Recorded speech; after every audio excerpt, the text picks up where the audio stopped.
So am I.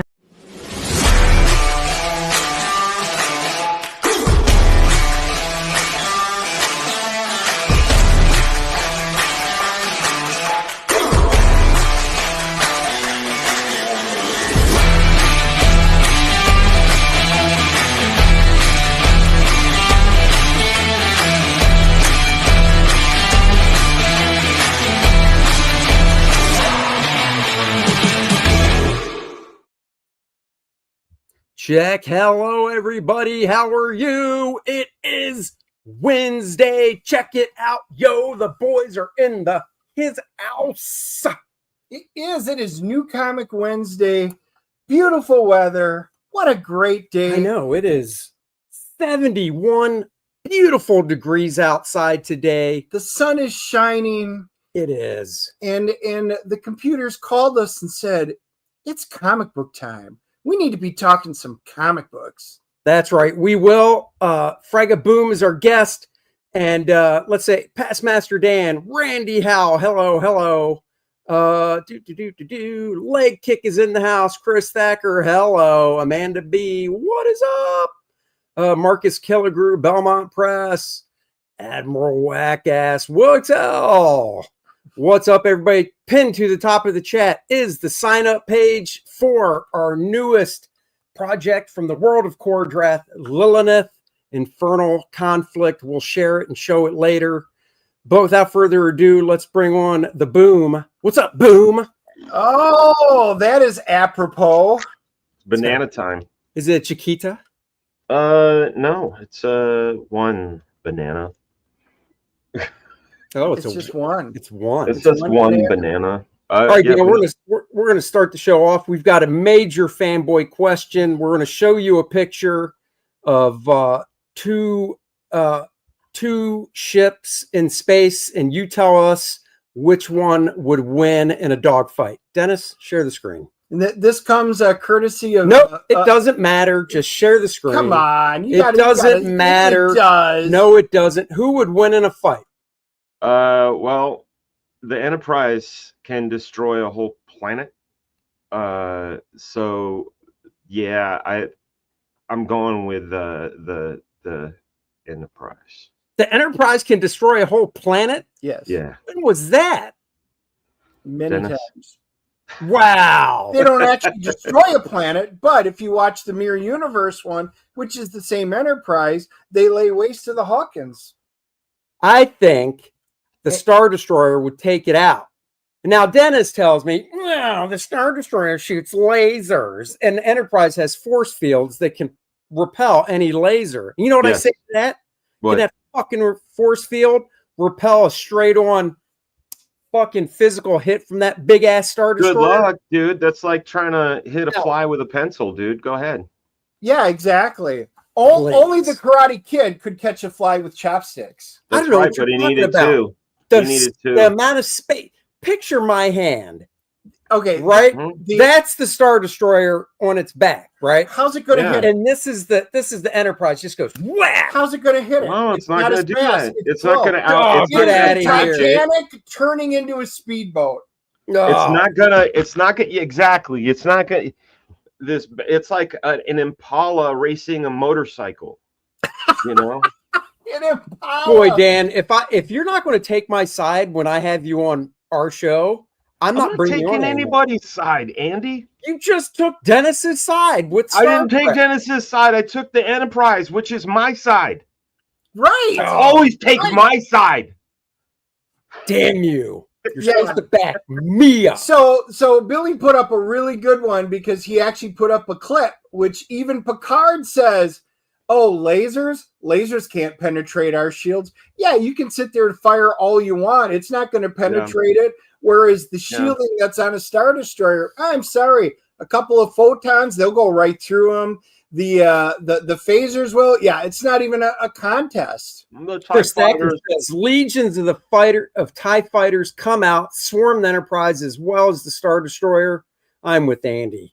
The Empire wins. Chris, I had hopes for you. Here's another reason why those TIE fighters come out and they just kamikaze the shit out of the Enterprise. Boom. Those shields are worthless. You know what? You guys can go back and watch Deep Space Nine when they had the big Dominion War, where they had all of the Jem'Hadar fighters. How did that turn out? Oh yeah. You know what this shit always sounds like to me? It's PC versus Mac. You know what I'm saying? That's right. Just enjoy the computing. That's right. The Star Destroyer is a Mac. It's useful for some things. Now, the Star Destroyer is faster from point to point because hyperspace is faster than warp speed, but hyperspace, they have lanes. You can only travel in certain places, whereas in warp speed, they can travel anywhere they want. So you never know. It's different technology. Yeah. Like a Mac and a PC. Oh, boy. Lasers versus photons or whatever. The lithium crystals versus metachlorians. Yeah, that's right. See, Chris, it would never hit the Enterprise. That's the problem. Star Destroyer is way too slow in sublight. N2 paint. Star Destroyer would body the Enterprise. What, paint to paint? Sure. Kick Dennis, somebody says. What if I hit a tricycle, even if the tricycle had a fucking Uzi on it, I'd still crush the tricycle. You know what I mean? But if they hit me, I'm dead. I hear you. Yeah. Star Destroyer has shields too. It does, but they're nowhere near the shielding in the Star Trek universe. Oh, see, now you're just being biased. It's not bias. I actually have both of them at home. I could bring up my technical manuals next time, and we could have a real debate on this. All right, you bring over your Star Destroyer, bring over the closest proximity of an Enterprise you have that is in scale to whatever size the Star Destroyer is. And what I'm going to do is I'm going to throw the Star Destroyer as hard as I can at the Enterprise and see which one breaks the worst. Hey, what's your YouTube channel called? Awesome. No, what is Andy it called? Smith, comic artist, and then there's Dennis and Andy show. Okay. You know, wanted the link. Can a lightsaber deflect a phaser? Yeah, that's a good question. In theory, it should be a yes. I would think yeah. Can a Star Wars fan mate with a Star Trek fan? Yes.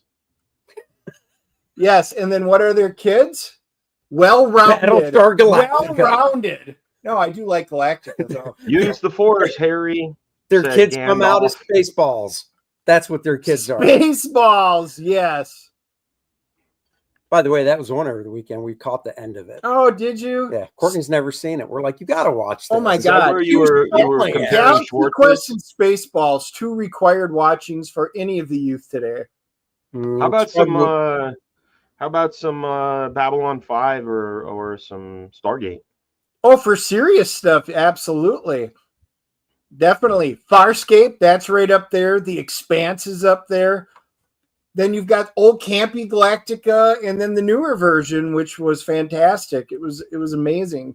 Michael Bancroft's in the chat. What's up? What's up, Mr. Bancroft? What's up? It is almost. You guys say hi to the chat yet? Rude bastards. We did. We went through it before we brought you on. Michael Bancroft. It's what is it over there? Like what? 3 a.m. or some shit? Something around there, isn't it? No. All I know is they got big spiders and big snakes. Oh my God, he shows those spiders that like. But it's every like, day oh is look, a good our day. friend came to visit on the wall, and I'm like, I would move. I'd have to have a flamethrower. Oh, it's 7 a.m. Okay. And then that means Michael didn't get up. Knowing Michael, he probably stayed up all night working. Probably. So he's going to catch our show and then go to bed. Take a 20-minute nap and then get up for the next day. You want to see one of Sammy's favorite jokes? Sure. This cup. My cup of tea. Yes. I've only drank coffee out of it, so she thinks it's funny. Well, she's sick, so even if Yes. that wasn't the case, she might think it's funny. Yes. You should take a marker and change that T to a P. Oh, that's a good one. Vipers versus X-Wings. Vipers. Man, I hate to say that, but I'm a Viper fan. That is my favorite of all those of Goku versus Superman. I mean, like, come on, let's just keep going. We could. That could be a whole dedicated show. Well, you know, Dan, speaking of which, before we get to the article that we're going to talk about future comics, Yeah, I Did you glanced hear over it. DC and Marvel are both doing a crossover in the fall? Each company's doing one. I mean, I've heard about it. My opinion is, if it's good, I'll check it out. That's what I said. I said that's it. Like I well, didn't care for the last one. You what was know, the last one? I think Amalgam. If I remember. Oh no, correctly. no, Amalgam doesn't count because that's where Okay. they mashed they it up. Yeah. Right. Okay. This is So supposed to be crossover. Justice League Avengers, was that the last? That was the last one. That was Okay, but that was solid. like yeah, it was old and then new. You know what I liked? I liked all of the one versus ones. Yeah. You know, I mean, Superman, Spider-Man, Batman, Hulk, you know, that kind of thing. Kind of like you said, if they do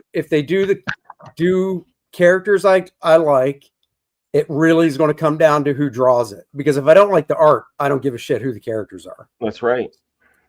So they better get some big hitters in there. Guys, I'm busy, so don't even contact me. Dan's a little busy right now. Don't contact him. I'm wiping coffee off my keyboard. See all that 0320 shit that's in the chat? Yes. I spilled some of my tea on my number pad, so you're going to get some numbers out of me. And you know, you're not supposed to put alcohol in the coffee.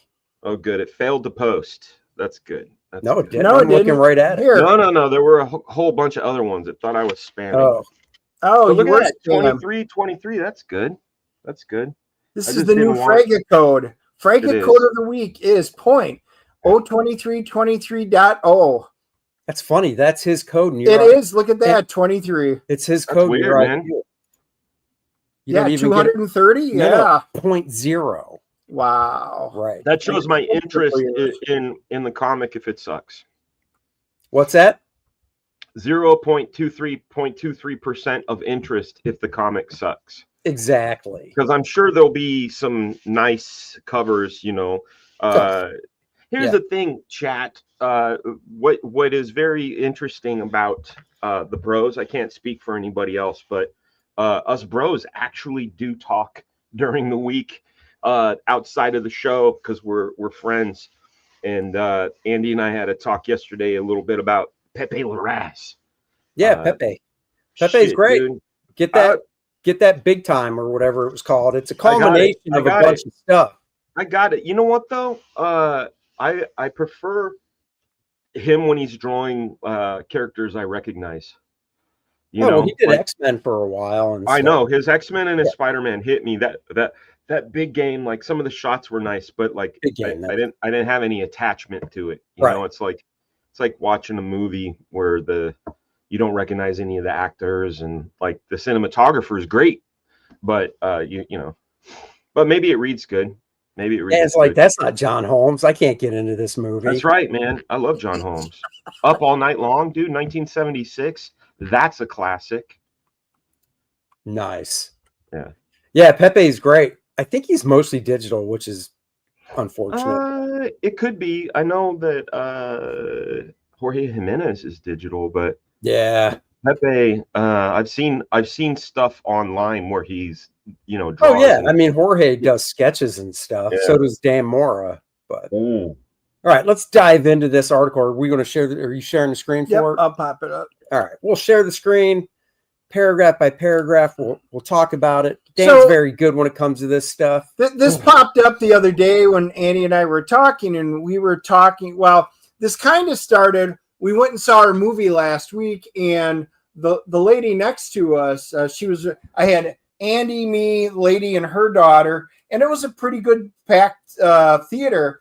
And we were watching The Monkey, but we were all talking about different things. She is huge into cartoons, anime, manga. We got talking about some of the superhero stuff, but it was really interesting because the mother and the daughter, they're both far more into the manga and anime. Yeah. And I've talked to so many people just in this last week, and the American comic book stuff, they're not going to the stores as often. A lot of the guys that I used to know from the shop, they're stopped. Some of them are just doing Indiegogo Kickstarter type stuff. So this kind of prompted our discussion talking about, what is going on? What is the state of comic books? And we found this really cool article that just kind of taglined it, and we thought this would be a great discussion for it. One of the first things to bring up is the rise of digital comic books. And you guys can even see that during, our Kickstarters, our Indiegogos that everybody has up there. There's a big demand for, do you have a digital tier? Now, what is the reasoning for it? It's cheaper. A lot of, we got so many of you guys that we know out of experience. You're over in Australia, you're over in Britain, you're out of country. It's really expensive to ship. So digital. So what do you guys think? Is digital having an impact on the comic industry as we see it taking a dive right now? Diamond looks like they could be going out of business. Diamond UK got bought by a company, and that same company is now looking at buying possibly Diamond USA. What do you think? Well, I'm like, I don't know if it's a real quote, but I heard something about, like, you can look at boobies on a screen, or you can have them in your hand. And comics are like that way. They're just better in your hand. I would not be the one to talk regarding digital comics, as I collect digital comics, but I also collect them to have a database. I like having a library, but but I'm also very much about having the tangible. My buddy Hank hooked me up this weekend with Rumble, the physical copies of Rumble, which is a James Herron book. That's really great, and I'm telling you, just the physical thing is better. But I do understand. I want to have a copy of both. There's certain things that lend to digital, like certain artists actually. Like, for example, the Art Adams omnibus that had just recently come out. I bought the physical copy, and it's great, but it's got like all these layouts that are like barely bigger than 2 postage stamps. And the digital version, you can zoom in and blow it up as big as you want. And the same thing with panels. And maybe that's an esoteric thing to guys like us that draw for a living and want to really study it. But there are guys like Michael Golden, Arthur Adams, Jeff Darrow, to name a few, that I want to look at the details. So having a digital one copy would be good. But I mean, I've got different ideas regarding digital, that it's digital intangibles, and but I don't know. Webtoons is an interesting thing too, because, well, I'm sorry I'm doing all the talking right now, but I do have thoughts. I meet a lot of Webtoons people, and it's a vertical format. Yep. And this is what I think about. Would I want to draw a Webtoon? No. But would I want somebody to take my work and perhaps port it over to a Webtoon? Yes. Yeah. And the reason for that, and it's something I met with our good friend Marat Michaels this weekend too. He lives out in Vegas, and I was there for that diecast show, and Marat and I had lunch, and we were just talking about different things, different ways. Obviously this particular article goes through and talks about formats and things like crowdfunding and such like that. And, obviously there's Whatnot and all that, but these are ways of generating money. But at the same time, we are kind of talking to a captive audience, that isn't really expanding unless that audience shares it out, which we do have a great crowd that does share. But I don't know about you guys. Studying my analytics, 95% of my demographics are men 35 to 60. Mm-hmm. And you know. Wait, we're still talking about comics, not who you like to pick up at bars, right? You know, Yeah, it's a weird Venn diagram. It's a Venn diagram, and Right, I'll meet they you in the middle, overlap. baby. Dave's No, but Venn diagram. My Yeah. comic book audience, who I yeah, look it's for like at this. bars. It's And like here's this. a See, slight you can see overlap.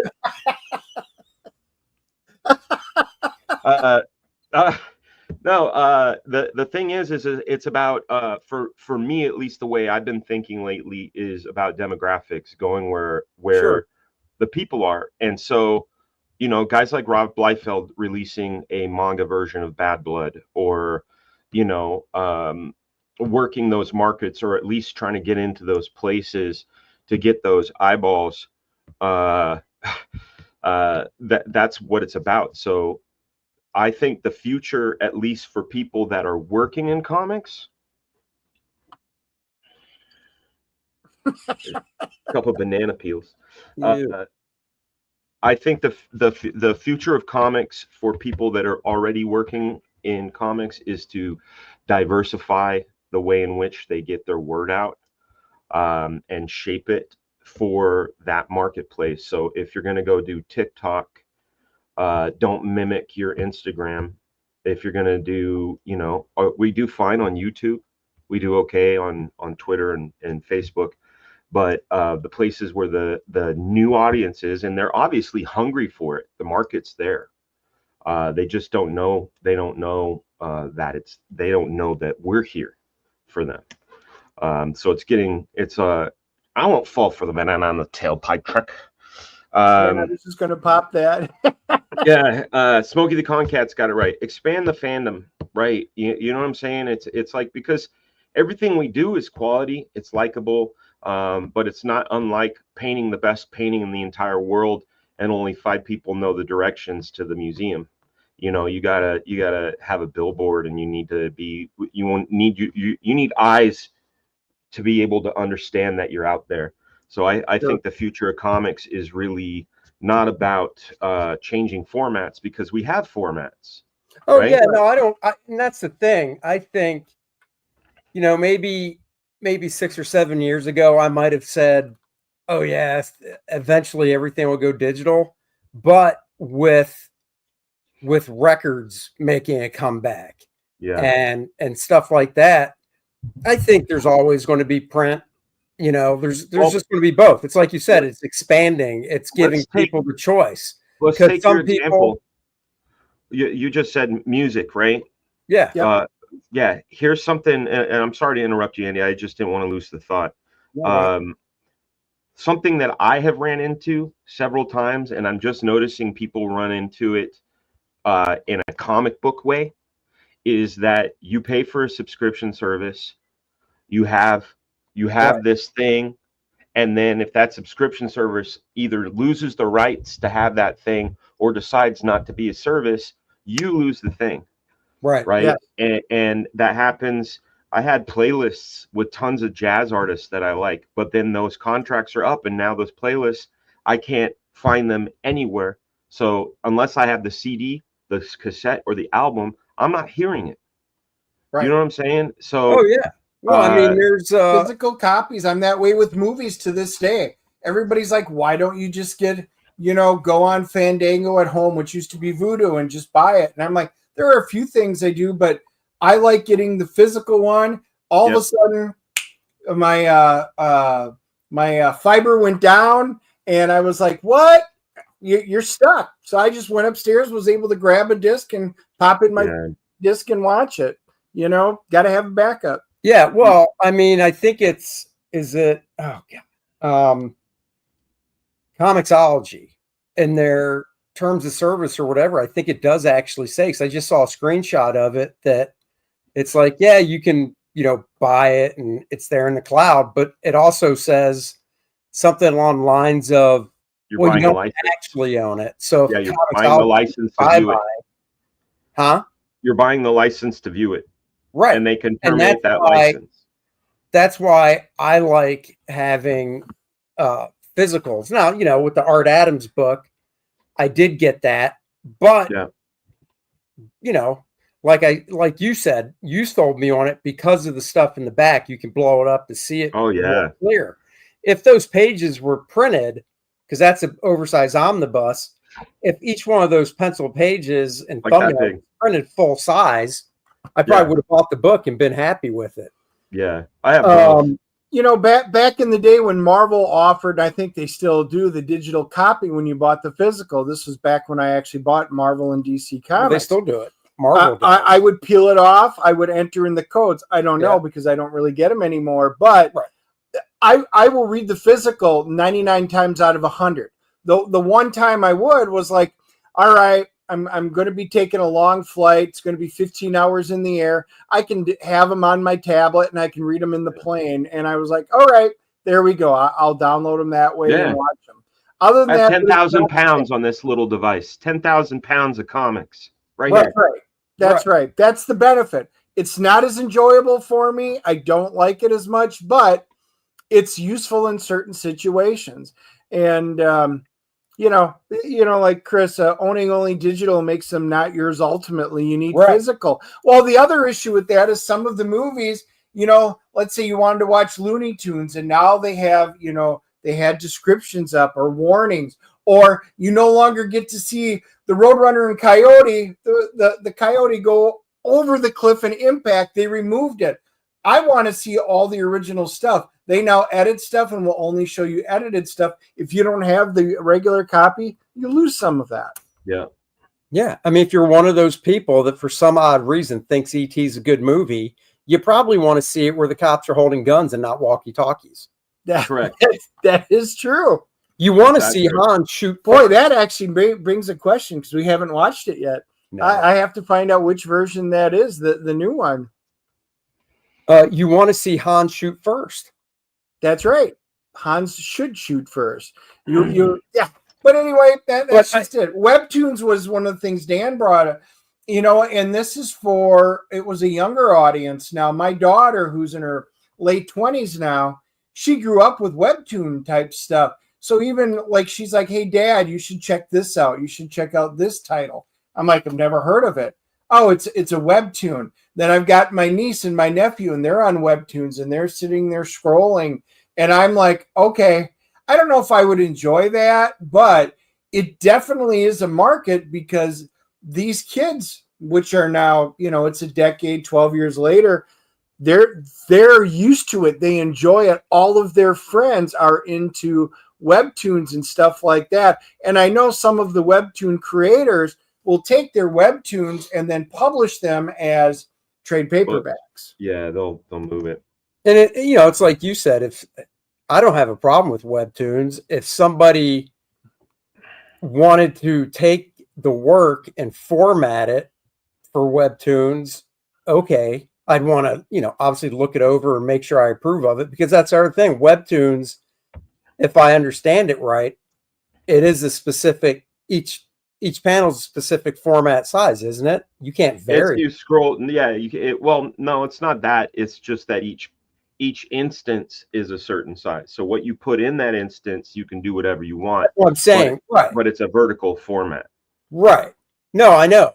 But and is Webtoons, and I honestly don't know. Is Webtoons, some of it's free and some you have to pay for, or is it all free? I don't remember, and it's, you know, it's one of those business models that I don't really care for. Like I have a friend who has a business model that, you know, it's like, oh, you all share the wealth, you know, but like, let's say Todd McFarlane did a Webtoon, right?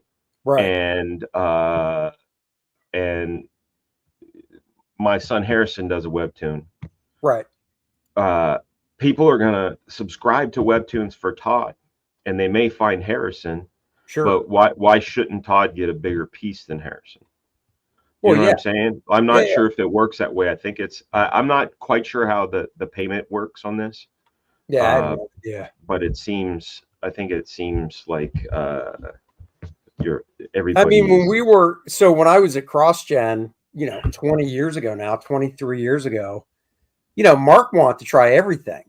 Mark was doing he did digital, he did he was getting into doing animated with voiceover. Yeah. Oh, that one of my books was done that way, and I have the DVD of it. He did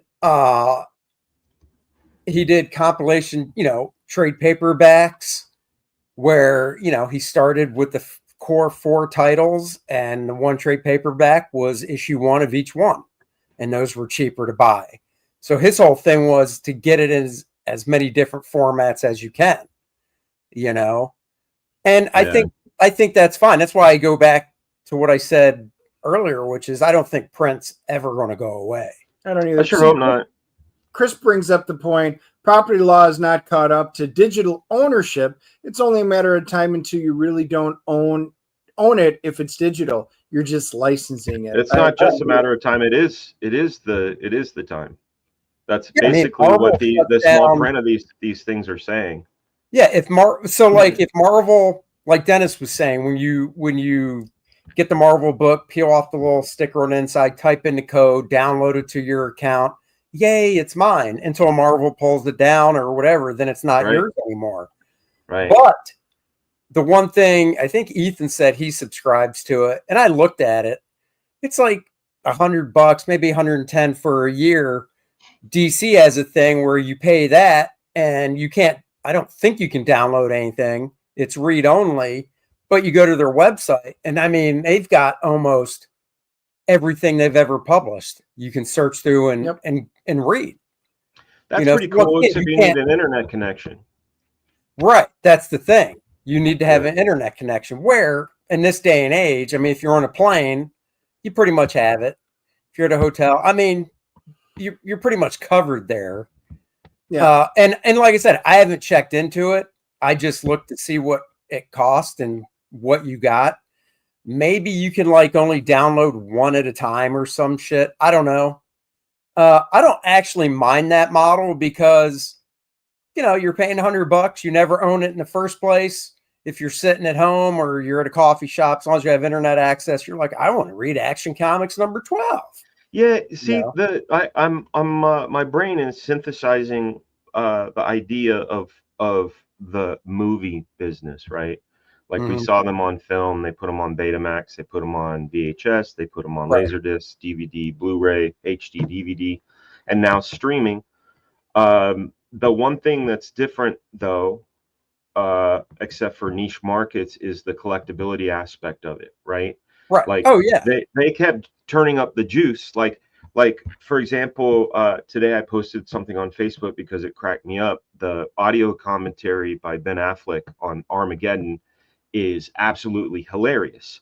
And like you want to own that Blu-ray just to get that audio commentary because he is fucking hilarious throughout the whole thing. Like it's a movie in itself, right? So you think about, okay, well, that's something that makes me want to buy the Blu-ray over any other, format or whatever, at least at the time, right? Now it's the only way, unless you buy it on Amazon Prime, but even still, are you stuck in that licensing thing? But the big difference, though, like I said, is the idea that of the tangibility aspect. But I think it would be interesting if we kind of treated comics in that way. Maybe the future of comics is supplemental material that people can get to in certain ways. QR codes that you can only get through the book that send you to a making of documentary. And Marvel tried that. Marvel had an app. Shit, I don't know if this was pre-COVID. I mean, 5-6 years ago, they had this app because I remember downloading it, and if you saw the little symbol on the page, you would hold your phone up to it, and it would either take you to a behind the scenes thing, or it might show you something extended, or whatever. Well, yeah, like the reasoning behind stuff. Like I would totally, and Joe Bernardo hanging out with Joe and his wife was so fun. We had some Korean barbecue. Thank you again for dinner, my friend. Were you at the Vegas convention? Is that why you were out there? Yeah, I was in Vegas for Hot Wheels convention. Oh, very cool. Yeah, very, I hadn't really put that math together. And one day I was at a show in El Paso, and one of the guests, a guy named Steve Johnston, he's the one of the toy experts on Pawn Stars. He happens to put on a diecast show. It's just Hot Wheels and other diecast cars like Jada and Matchbox, and you know, just an entire. It was very surreal because it was as if someone clicked like a switch and said, you know, Comic-Con, instead of comics, make it cars, right? And like, so you're just looking around and you just see guys like us, but instead they're looking at Hot Wheels and like talking about customizations and all that. And I got asked there because of my involvement with Hot Wheels when I was at Mattel, you know, but I learned a whole lot. And like I said, seeing Marat was really good. Seeing Bernardo and his wife was good. Seeing my buddy Hank and his wife was good. And of course, I got to hang out with my brother Rob, who I hadn't hung out with in a long time. Oh, that's cool. Yeah. Yep, love the pictures. So we've got a few questions. Torchbearer is asking, do you think a cheap digital-only first issue would be a good way to start a comic campaign? I don't know, because the idea of the campaign is so that you can do it, right? You know, not to do it. Yeah, not to do it and then campaign it, because it's like, I absolutely believe in the way in which I learned how to crowdfund from guys like Ethan. But also I brought in some of my own pieces of information that I used from Mattel, and how they do rollouts, and how they get the public aware of something that didn't exist before. And you know, and I tell people you really need to treat your project like a movie. You know, you don't put the movie out and then hope the audience shows up. Right. There's whispers. First there's whispers, and then there's a little more information, and then you give a reason for people to be excited, and then you get them, catch them with bated breath, and you make them excited that you're going to launch. You can't just launch and then make them excited. Right. In the software business, I consider it like vaporware. You know, there's nothing tangible there. And you're like, I don't know if it would come out. I'm a physical guy. I know if I looked at personally a digital campaign, I'd be like, that looks cool, but I probably wouldn't. I probably wouldn't. I've got to have something to hold up, look at. I just spent the last 3 days going through rearranging the man cave, getting all my comics that I've read back into the boxes and adding on. You know, that's kind of a pain, but it's also half the fun. You can't do that with digital. And you know, my buddy Will has and is executing a great idea. What he's doing is he's been you know, doing the breadcrumb way of showing people his project Meathead. And he's getting people on the sign up list and everything. But the first thing he's campaigning is an ash can, which I think is wonderful. No, that's not right. Now that's not a bad idea. See, that's what I was going to lead into. I wouldn't release the whole book as a pure digital, but you want to do an ash can, or, you know, a short 4-8 page story that's all digital, get people excited or something. That's a different way into the marketing in my mind. Yeah, I mean, this comment, a campaign will get more eyes on a project, so it could be a good way to get the word out. You know, like we were saying before, the problem is the reason we do these campaigns is to raise the money so we can do it. So, for instance, you know, we're going to be starting up the next campaign. The sign-up page is live. Lilith, Infernal Conflict. Go sign up today. But are there any interior pages drawn yet? No, not yet. I've got to do 5. 5 is what I usually do, 4 to 5 for the campaign page. But beyond that, the whole reason we're doing the campaign is to raise money so we can produce the book. I mean, if I could produce, you know, 15-page story and put it up as a campaign that's done, well, why not just do more than that? That's what the crowdfunding is for. Is you're the producers of the project. You guys are the funders.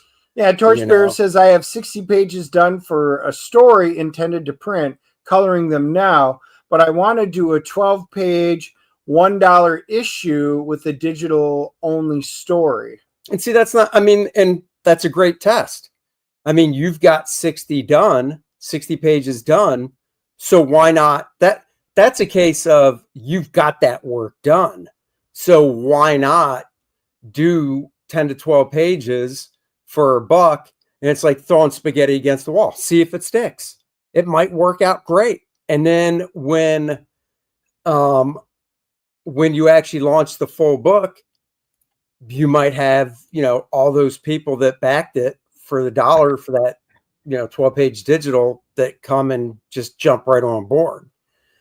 But a lot of us don't have, the time or the ability. I don't, to just sit down and do even 10 to 15 pages before I launch something. Well, let's get back to the promoting aspect of things, though, because the one thing that I agreed with regarding the way that success. I've seen some successful campaigns is that you expand your audience. A lot of young creators, they don't know anybody. They're if they can only get on so and so show, that sort of thing. I will tell you this, and just being straight up honest, and why I haven't done it in a while. And I'm not going to name names because some people were great, but some people weren't, and the people that weren't probably know who they are. But if I have you on my show, I need the people watching to fall in love with you through you, not through me. Right. I can't make somebody like you. I am giving you an audience, but it is up to you to make that audience love you. And it's not, I show up, like if I went on, say, Jimmy Fallon, and I just sat there like, Jimmy, make them like me, sorry, you're never coming back. Jimmy would be like, dude, you were dead wood. Yeah, and that's the thing, is like I get people on, and I like the art, I like the project, whatever, and it's like, tell me about your story, man. What made you want to draw? Well, I like drawing, and I spent a lot of time on this, and I always like fantasy. Fantasy's a genre, and I drew a lot of dragons. I'm just making it up, but you know what I'm saying? It's like, come on, man. Why are you spending so much time doing this thing? What do you love about it? You know what I'm saying? Like, that's what it boils down to. It's obviously smaller creators. I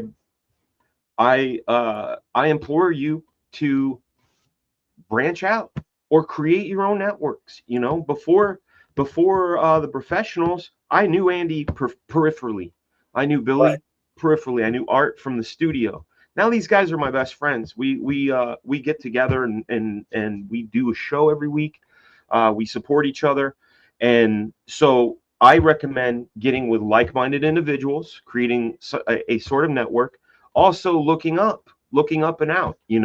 There's great shows like Topicless. There's great shows like Red Valkyrie and other shows that you can get on, and you just get out there and get known. The other thing too is get in those chats, and don't be obnoxious. I always tell my brother, like, the best way to get what you want is to ask for it. ... is where people stop. I always say the best thing to get what you want is to ask for it humbly, not expectantly, because I've seen some people like, hey man, I heard there's free to do it, and they wait there tapping their toes, kind of like, come on, it's my turn, let's go. And it's like, no, it's not your fucking turn. Like, be humble, get in there, sell the shit out of yourself, imbue people. See, I learned that word from Andy. Imbue people You. with Wait, how did you learn that the word? same passion that you have for your own project. Word of the day, Dennis. Ever heard of it? Wow. To make them. And yeah, don't be obnoxious. Like there's some people that are just spam. I myself have been guilty of that. I get overexcited sometimes. Don't I know it? Yeah, I know. Humping your leg and stuff. God. Joe That's the Bernardo last says, time "How you about said doing that some to me liquid to come. lightning on camera?" No, Joe Bernardo, he's talking about soju. That stuff is so good. Oh, shoju's awesome. Yeah, Joe and Becky changed my brother's life by taking him to Korean barbecue. It was like he he got to try like sesame oil for the first time, which he's like, I hate sesame seeds. Really? I was like, just dip the meat in that and thank me later. And then of course he's like, give me more of that shit. And same with the soju, he loved it. But yeah. Anyway, yeah, the future of comics, I think, is in utilizing what is out there, looking at what's out there, but mostly do what you love, but understand that the framework in which you navigate to get people to know you is very much like almost like a video game in a way. Like if you abstract it, right? You first time you play Super Mario, the next time you got the fireball, and the next time you have another power, and as you go, you keep leveling up to and learning things. So, like if my advice to guys like Andy, the bros, myself, is at a certain point, you need to do the supercharge, right? Or hire a PR company for a month, just 1 month, and get them to have magazines, radio, TV cover you just for a month. It's ROI, return on investment. Will you make your money back? I would guarantee you do, because I know guys like Rob Liefeld, Ed Piskor, RIP. They use PR people when it's time for their projects, and you always know it. You always know it. You see like article here, article there. Hey, Right. there's a blurb there. That's that, but you wouldn't do that on level one because no one will give a shit. You know what I'm saying? So the idea is to understand that it's procedural, that you level up as you go along, sell yourself, sell your project, be humble. Don't have any expectations that anybody should do anything for you. The only person that's doing anything for you is yourself. And the way it happens that other people do stuff for you is you form networks and brotherhoods where they can lean on you in the same way that you want to lean on them. And that's my future of comics. Wow, that makes me really want to play Dragon's Lair now. Forward, right, forward, back, left, right, straight. There we go. Hey, Chris Thacker was asking, what do you all think about Billy getting back into comic stores? I think that ties in directly with knowing your audience and where to find it. I got issue number 2 of She in the stores. They couldn't get a 1, so he's trying to look for it. I, of course, backed it on his probably his Indiegogo one, but I'll support Billy in the stores too. I love it. Diamond's having problems, so the preview magazines is a huge issue. That's the hard part now. Is I mean, I think it's great. She's a big property. 30 years old, and that's where people first discovered it, and they just don't even know about crowdfunding. So you'll get those fans that are like, "Oh, it's back in stores. Awesome, got to go get it." The thing is, Bob Gable. He's in Diamond. Well, if Diamond goes away, and I'm sure Billy's already looking into it, but he's got to find basically another with a lot of these option. What's that? A distribution option. Right. He's got to find another distribution option that has a catalog and everything people know about. See, Diamond. People understand the way it would go about. Like the old school way of direct market, some people don't know, some people do. When you get previews, you put in orders. There's something called an FOC, final order cutoff. And generally those are about 3 months ahead of when they're in stores. Those numbers come in. They give the publisher enough time and room to make adjustments and things for pre-press. They go to the printer. A lot of times, at least in the old days, it was at Quebecor up in Montreal. Yep. Those then would be disseminated to distributor warehouse locations all over the states. I happen to work at one in the Bay Area in Hayward that would service Berkeley, San Francisco, Oakland, Concord. And what we would do is we would get those cases of comics via airplane delivered in avians. We would get pull lists and we would grab cases, and I would go, oh, there's Lumberjack Comics. Oh, they got 15 X-Men ones. They got, whatever, however many, whatever. And that's what we did. And then the store would come down to the warehouse and pick up their books and take them to the store and put them out.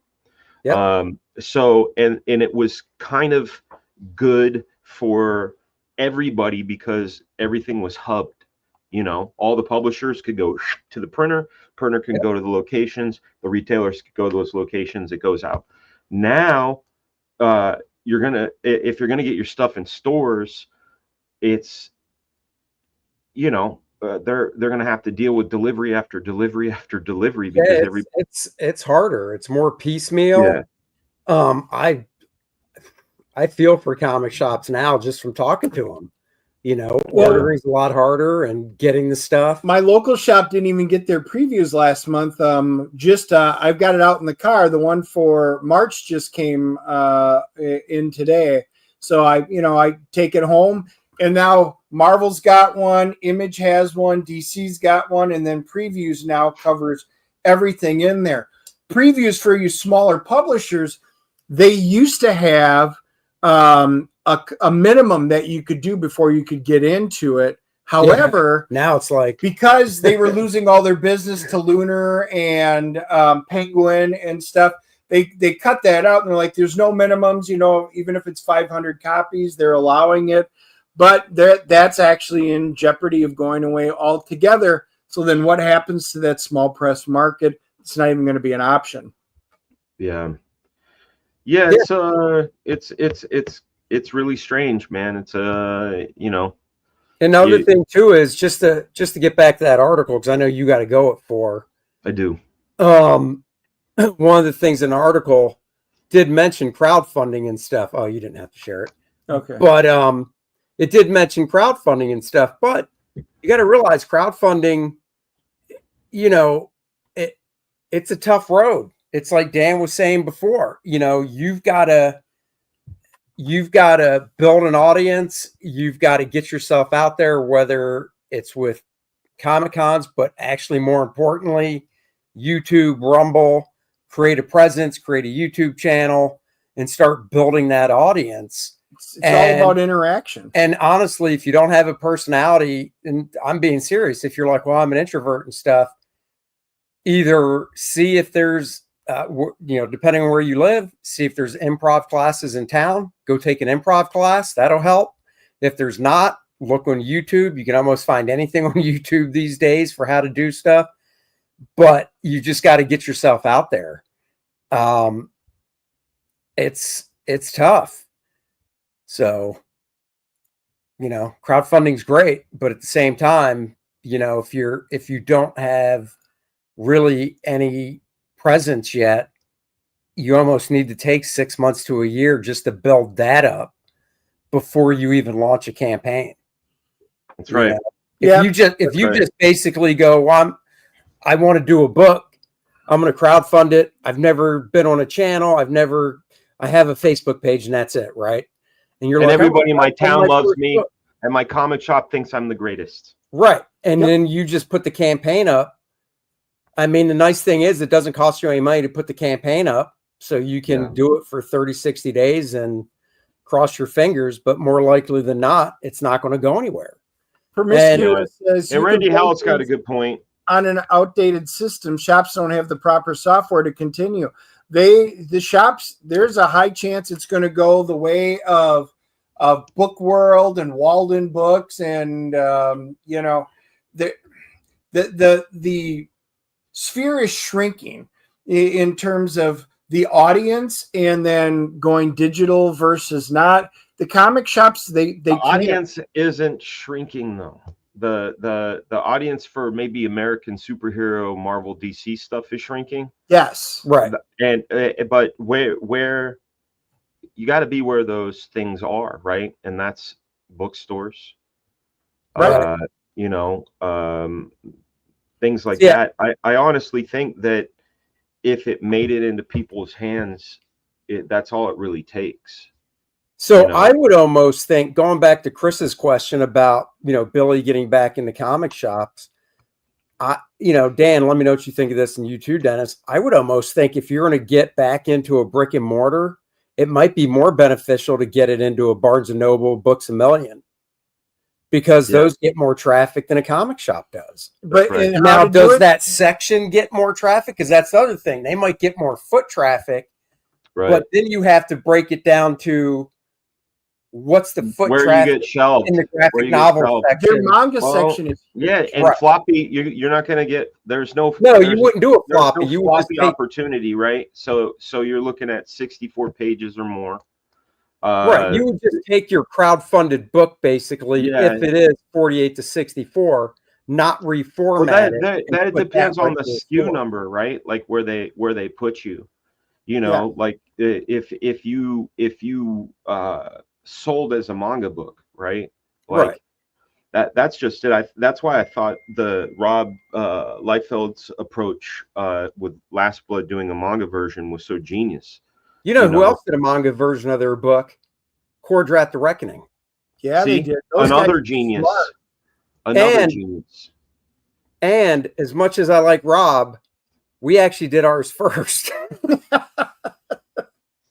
Well, did you know that Hydrox came before Oreo? Hey, shut your mouth. Oh. And where's Hydrox now? Nowhere. Damn. Wow. Hydrox was first. Nowhere. Have you ever heard of Kid Brick? No. They were the first Lego, and Lego copied the idea, but you don't know Kid Brick. That's right. Back Kordrath. Well, you can't back it anymore, Joe. The campaign is officially closed, but you can go sign up for Lilith Infernal Conflict now, which before Dan goes, we'll just share that real fast. Let's do it. There it is. The sign up page is live. Go sign up. Sign up, back the book, front of the line shipping. You will get Lilith. Takes place I love that cover. In the world of Kordrath. It takes place in the Abyss. Dennis, tell us a little bit about Lilith, would you please?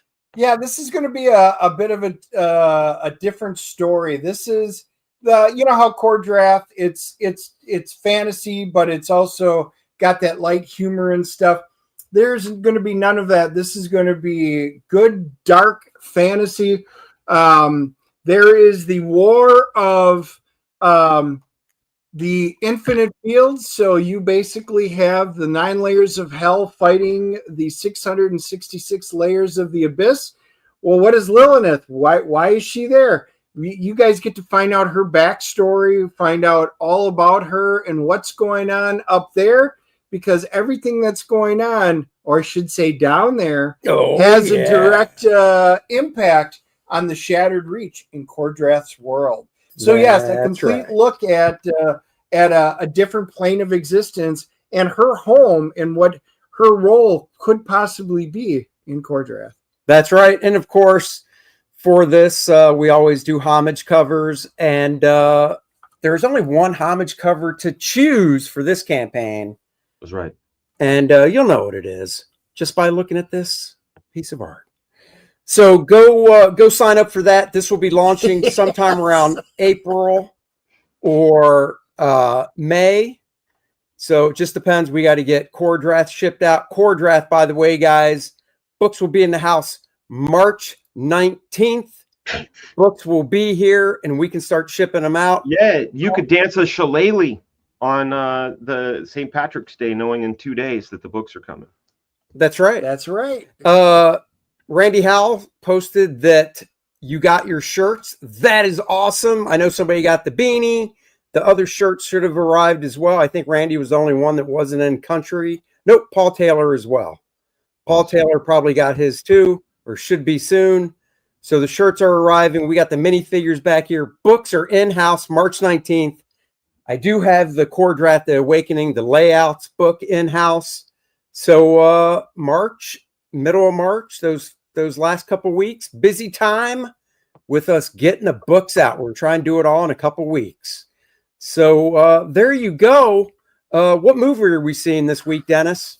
We're seeing, oh God, it's that Woody Harrelson one that's based on a true story. Dan, I know you have to take off. If you have to, that's fine, because we're just. I do. My kids like, are you leaving yet?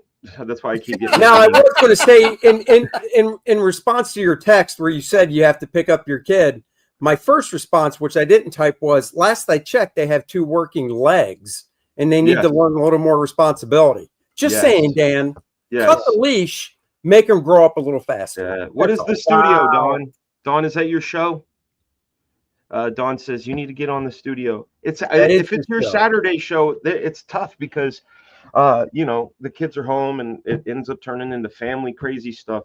Like I'm one of the some of the other comics gators do, but I'm one of the few that have like little kids, 6, 11, like the ones that you can't just say go do stuff, which I wish they would. But thank you for having me on here, Andy. Yeah, dude. Dennis too. Always, Dan. I miss your Musk, but hey, April, we're gonna be doing South Carolina Comic-Con together in April 5th and 6th. Also being joined by our brother Billy Tucci. How exciting is that?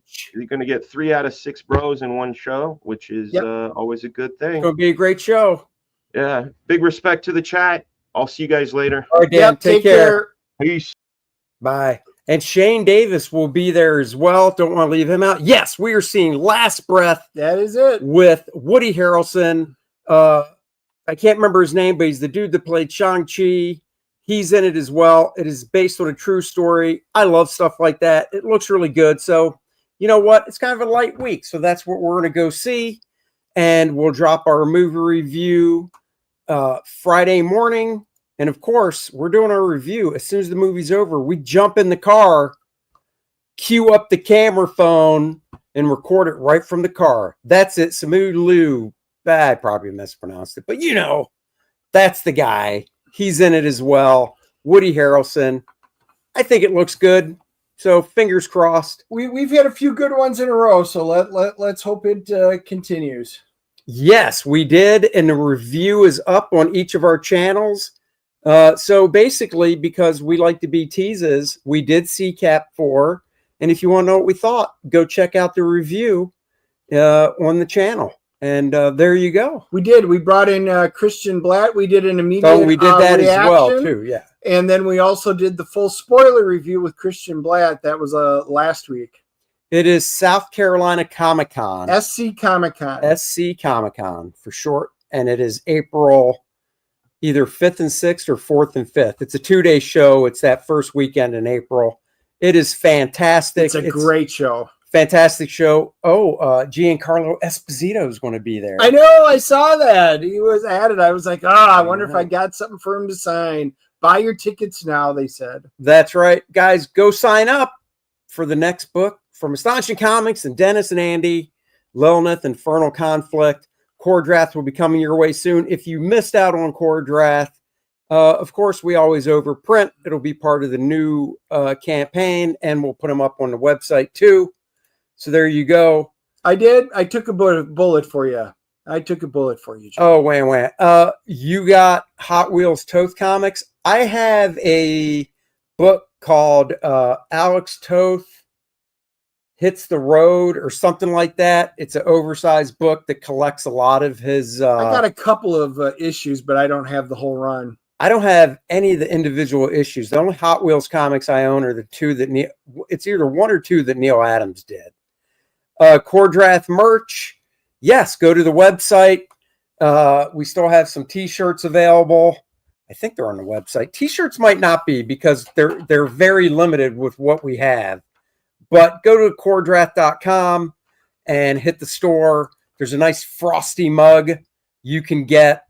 There is a couple blankets, stuff like that. So yeah, go to the website, check it out. There you go. Randy Howell coming to our rescue as always. So check that out. And there you go, guys. Dennis and I are actually going to go grab some pizza at this new pizza joint owned by one of our former guests, Riley Brown. His brother owns it here in Charlotte. So we're going to go try it. So yeah, he told us about his brother's thing. He says, we need to try it. And we're like, hey, this is the week. It's down over in Noda. We're going to go give it a shot. And we'll let you guys know. But we love pizza, so I think it'll be great. That's right. I'm going to try and talk Dennis out of getting his cheese bread pizza, which is just a cheese pizza. See if I can, have him live a little. Cheese. No. That is not a pizza. My God. That's what I try to tell you, but that's what you order.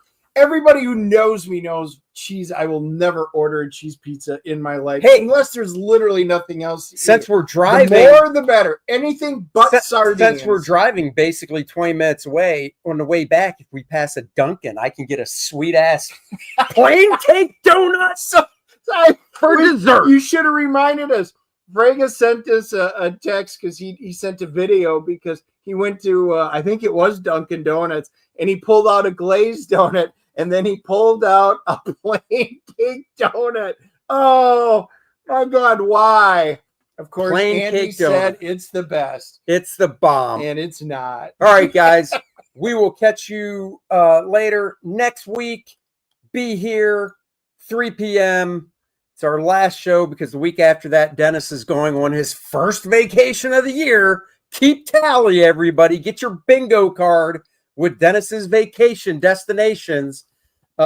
This is the first of probably 385 vacations he's going to take this year. Yeah. But next week, we'll be back. But the cool news is when I get back, set foot back in the state, the books will be literally arriving within 2 days. And then we can do a live stream as we're shipping out Cordrat the Awakening. Bye-bye, everybody. We'll catch you